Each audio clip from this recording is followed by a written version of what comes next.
अब हम उन प्रमुख घटनाओं का वर्णन करेंगे जिन्होंने फ्रांस में क्रांति को अंजाम दिया। हमने देखा था कि किस तरह से 18वीं शताब्दी के उत्तरार्ध में फ्रांस की राजनीतिक, आर्थिक, सामाजिक और धार्मिक सभी परिस्थितियां लगातार वहाँ की जनता के प्रतिकूल होती चली गई थी और वहाँ के का जो आलोचनात्मक साहित्य था उसने भी बड़ी भूमिका निभाई थी फ्रांस की जनता को जागृत करने में, उसकी स्थिति से उसको अवगत कराने में। ये घटनाक्रम जब लगातार चलता रहा, लगातार आम जनता की परेशानियां बढ़ती गईं, तो अंततः फ्रांस में लगातार वित्तीय घाटे को देखते हुए खुद फ्रांस के राजा लुई 16वें को लग रहा था कि अब आर्थिक समस्या के समाधान के लिए कोई ठोस कदम उठाए जाने ज़रूरी हैं, क्योंकि फ्रांस की अर्थव्यवस्था आर्थिक दिवालेपन की स्थिति में पहुंच गई थी। अंततः राजा ने इस स्थिति का सामना करने के लिए वित्तीय सुधारों की कोशिश की और उसके लिए लगातार एक के बाद एक 3 जो अर्थशास्त्री थे उनको नियुक्त किया वित्त मंत्री के तौर पर, जिनमें पहले तुर्गो का नाम हम ले सकते हैं, फिर नेकर और फिर कलोन। इन तीनों ने ऐसे मूलभूत सुझाव दिए जिनके माध्यम से फ्रांस की अर्थव्यवस्था को सुधारा जा सकता था। जैसे हमने देखा था विस्तार से कि किस तरह से जो गरीब लोग थे उनसे ज़्यादा कर लिया जा रहा था और जो अमीर थे उनसे कर ही नहीं लिया जाता था या बहुत कम लिया जाता था। तो इन सब विसंगतियों को दूर करने के लिए इन वित्त मंत्रियों ने सुझाव दिए, प्रस्ताव दिए, ताकि फ्रांस की अर्थव्यवस्था को ट्रैक पे लाया जा सके, सुधारा जा सके। लेकिन ये प्रयास भी सफल नहीं हो पाए। कारण था फ्रांस की रानी मेरी अंतवानेत। दरअसल सामंत ये जानते थे कि अगर इस तरह के सुधार हुए तो उनका खामियाजा, उनका नुकसान इसी वर्ग को भुगतना पड़ेगा। इसलिए उन्होंने लुई 16वें की रानी मेरी अंतवानेत के माध्यम से राजा पर इस बात पर दबाव बनाया कि इस तरह के कोई भी सुधार नहीं किए जाएं। और इसका परिणाम ये हुआ कि सभी वित्त मंत्री, चाहे वे तुर्गो हो, नेकर हो, कलोन हो, इन सबको त्यागपत्र देने के लिए बाध्य होना पड़ा और फ्रांस का खजाना खाली का खाली था। आखिर इस समस्या से निपटने के लिए स्टेट्स जनरल का एक आपात अधिवेशन बुलाया गया। हमें यहाँ यह समझना ज़रूरी है कि यह स्टेट्स जनरल क्या था। यह फ्रांस में एक बहुत पुरानी व्यवस्था थी, एक संस्था थी, और इस संस्था में 3 सदन होते थे। और जो हमने फ्रांस के कारणों के अंतर्गत पढ़ा था कि किस तरह से धार्मिक वर्ग एक बहुत प्रभावशाली वर्ग था, प्रशासनिक वर्ग प्रभावशाली था, सामंती वर्ग प्रभावशाली था, लेकिन जो तीसरे सदन में, जिसमें फ्रांस की 90% जनता थी, उसका एक सदन था। तो ये 3 सदन मिलकर बहुमत से निर्णय लेते थे। बहुत पुरानी यह संस्था थी और जब इसके का अधिवेशन बुलाने का निर्णय लिया गया तो इसका अधिवेशन हुए भी इतने बरस हो गए थे कि लोगों को इसकी मोडस ऑपरेंडी यानी कि इसकी क्या कार्यप्रणाली है यह भी पता नहीं था। आखिर 5 मई 1789 को स्टेट्स जनरल का आपातकालीन अधिवेशन बुलाया गया, यानी कि फ्रांस की जो अर्थव्यवस्था संकट में फंसी हुई थी उसका निराकरण करने के लिए। जब ये अधिवेशन बुलाया गया तो जैसा कि हम जानते हैं, तीसरे सदन में फ्रांस की 90% जनता का प्रतिनिधित्व था। इन तीनों सदनों को आमंत्रित किया गया था और सदस्यों से ज्ञापन मांगे गए थे। ज्ञापन का मतलब कि अगर आप इसमें आ रहे हैं अधिवेशन में तो आपकी क्या क्या मांगे हैं, आप क्या क्या सोचते हैं कि किस तरह से हम फ्रांस की स्थिति को सुधार सकते हैं, यह सब आप बताएं। तो जो मेमोरेंडम या जो मांगे लेकर लोग आए थे, उनमें जो प्रमुख मांगे थी जिनसे हमें पता लगता है फ्रांस की जनता की मनोदशा का, उनकी ज़रूरतों का, उनके आक्रोश का, उनके बदलाव की इच्छा का, वो मांगे थी कि उनका कहना था कि भले ही फ्रांस में राजतंत्र कायम रहे, लेकिन लोगों को नागरिक स्वतंत्रताएं भी प्राप्त हों। लोगों ने यह भी मांग की कि नया संविधान बनाया जाए, और ये जो स्टेट्स जनरल, जो एक एडवाइजरी संस्था थी, जो एक सलाहकार की संस्था की हैसियत रखती थी, उसको और मजबूत बनाया जाए और ताकतवर बनाया जाए, ताकि लोगों की जो इच्छाएं हैं और जो विचार हैं उनको प्रभावशाली प्रतिनिधित्व राजनीति में मिल सके।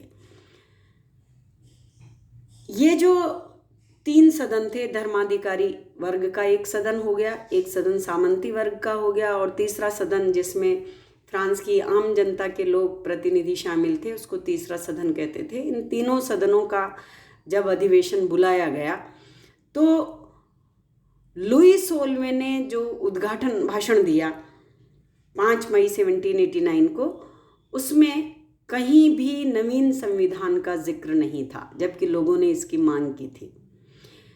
और यह भी स्पष्ट नहीं किया गया था कि स्टेट्स जनरल के जो निर्णय होंगे वो सदनों के बहुमत के आधार पर होंगे या तीनों सदनों में जो लोग हैं, प्रतिनिधि हैं, उन तमाम प्रतिनिधियों के बहुमत के आधार पर होंगे। तो इससे सदनों की स्थिति भी बड़ी स्पष्ट थी और लोग इसका स्पष्टीकरण चाहते थे, खास तौर से तीसरे सदन के। तो परिणाम स्वरूप एक निराशा, आशंका और विवाद की स्थिति पैदा हो गई। उच्च वर्ग क्योंकि पुरानी व्यवस्था में फायदे में थे, इसलिए उन्होंने अपनी अलग से बैठक बुला ली और दोनों सदन अलग हो गए। परिणाम स्वरूप जो सामान्य वर्ग था, तीसरा सदन था, उसने इसका बहिष्कार कर दिया और उन्होंने कहा कि एक सम्मिलित बैठक होनी चाहिए तीनों सदनों की, और इसके लिए उन्होंने निमंत्रण भी दिया दोनों सदनों को ऊपर वाले। लेकिन हुआ यह है कि उनके निमंत्रण को सिर्फ उच्च सदन के जो 2 वर्ग थे उनमें पादरियों ने स्वीकार किया, और 17 जून 1789 को तीसरे सदन ने अपनी जो सामान्य बैठक बुलाई, सामान्य सदन ने, उसमें पादरियों ने भाग लिया, जो टेक्निकली, सैद्धांतिक तौर पर धर्माधिकारी वर्ग से संबंधित थे, लेकिन उनकी स्थिति क्योंकि खराब थी इसलिए उन्होंने सामान्य वर्ग के साथ आना स्वीकार किया। और जैसे ही पादरी वर्ग ने सामान्य सदन का निमंत्रण स्वीकार किया, वैसे ही सामान्य सदन ने अपने आप को राष्ट्रीय सभा घोषित कर दिया। राष्ट्रीय सभा घोषित करने का मतलब था कि तीसरे सदन ने ये कहा कि हम ही राष्ट्र का प्रतिनिधित्व करते हैं। इस तरह से एक ये बड़ा क्रांतिकारी कदम था और एक ऐसा कदम था जो फ्रांस के लोगों को क्रांति की ओर ले जा रहा था।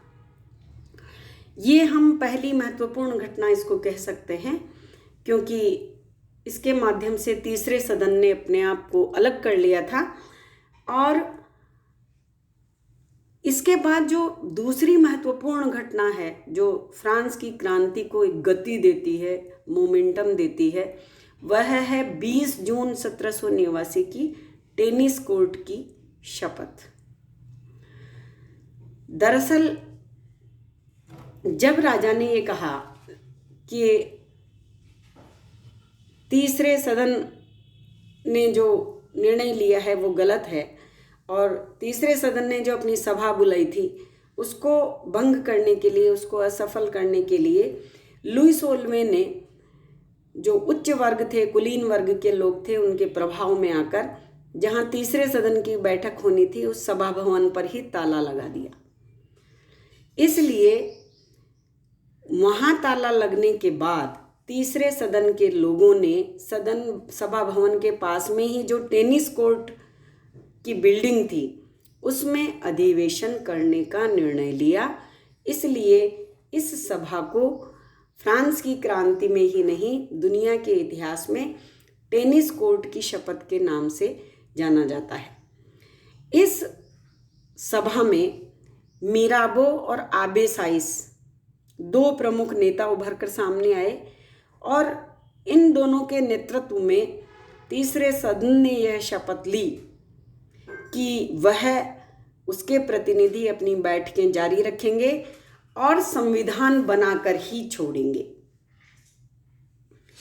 तीसरे सदन की इतनी दृढ़ता को देखते हुए राजा ने फिर संयुक्त अधिवेशन बुलाया तीनों सदनों का, और उस संयुक्त अधिवेशन में लुई सोलवे ने निम्न सदन यानी कि तीसरे सदन के कामों को अवैध घोषित कर दिया।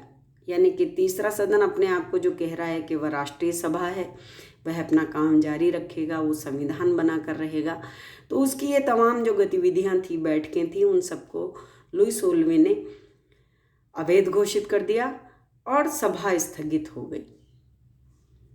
लेकिन सभा के स्थगित होने के बावजूद तीसरे सदन के लोगों ने मिराबो के नेतृत्व में राजा को चुनौती दी और उन्होंने वहां से हटने से मना कर दिया। और अब राजा को लगा कि तीसरा सदन ज़्यादा ताकतवर हो रहा है, ज़्यादा प्रभावशाली हो रहा है, तो इस चुनौती के सामने लुई सोलवे ने अपने आप को समर्पित कर दिया। उसने समर्पण कर दिया, हार मान ली और अभी तक जो कुछ परिवर्तन तीसरे सदन ने किए थे उनको मान्यता दे दी, क्योंकि मिराबो ने स्पष्ट चुनौती दे दी थी राजा को कि हमको यहाँ से कोई नहीं हटा सकता है, संगीनों की नोक पर ही हम यहाँ से हटेंगे। तो इतनी दृढ़ता के सामने राजा झुक गया और उन तीसरे सदन द्वारा किए गई तमाम गतिविधियों को उसने मान्यता दे दी। इस तरह से फ्रांस की क्रांति की दिशा में ये बहुत युगांतकारी घटना थी कि राजा जनता के सामने झुक गया।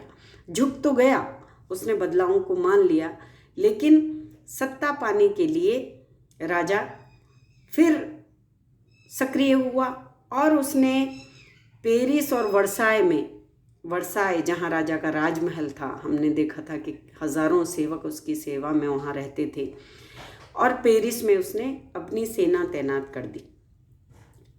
सेना तैनात करने से ये मैसेज गया वापस कि राजा अपनी ताकत छोड़ना, अपने दुराग्रह छोड़ना नहीं चाहता।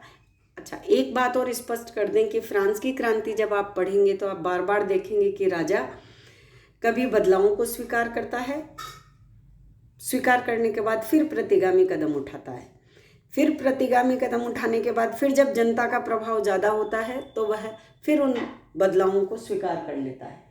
तो इस तरह से आगे पीछे लुई सोलवा होता रहता है और इन्हीं परिस्थितियों में फ्रांस की क्रांति को हम देखते हैं कि वह आगे बढ़ती है। जैसे ही राजा ने सेनाएं तैनात की पेरिस और वर्साय में, वैसे ही जनता का गुस्सा, आक्रोश और विरोध की भावना फिर बलवती हुई, फिर फूट पड़ी और 14 जुलाई 1889 को फ्रांस की जनता ने बास्टील, या जिसको बेस्टील भी कहते हैं अंग्रेजी में, बेस्टील जेल पर अधिकार कर लिया। ये एक महत्वपूर्ण घटना थी क्योंकि यह बहुत बदनाम जेल थी। इसी जेल में वोल्टेयर को भी रखा गया था, जो फ्रांस का एक प्रमुख विचारक था। और फ्रांस की जनता ने 14 जुलाई को बेस्टील की जेल पर अधिकार करने के बाद अपना राष्ट्रीय रक्षा दल गठित किया। उन्होंने अपनी स्थानीय सरकार बनाई, फ्रांस का एक तिरंगा झंडा बनाया और उसे लहराया, और 14 जुलाई को राष्ट्रीय अवकाश दिवस घोषित कर दिया। जनता की इतनी प्रबल दावेदारी को देखकर, स्थिति को देखकर, राजा ने एक बार फिर पेरिस में प्रवेश किया और अभी तक के सारे बदलावों को मान्यता दे दी। इसके साथ ही फ्रांस की क्रांति का विस्तार सारे फ्रांस में हो गया और फ्रांस की जनता बदलाव के लिए व्याकुल हो उठी।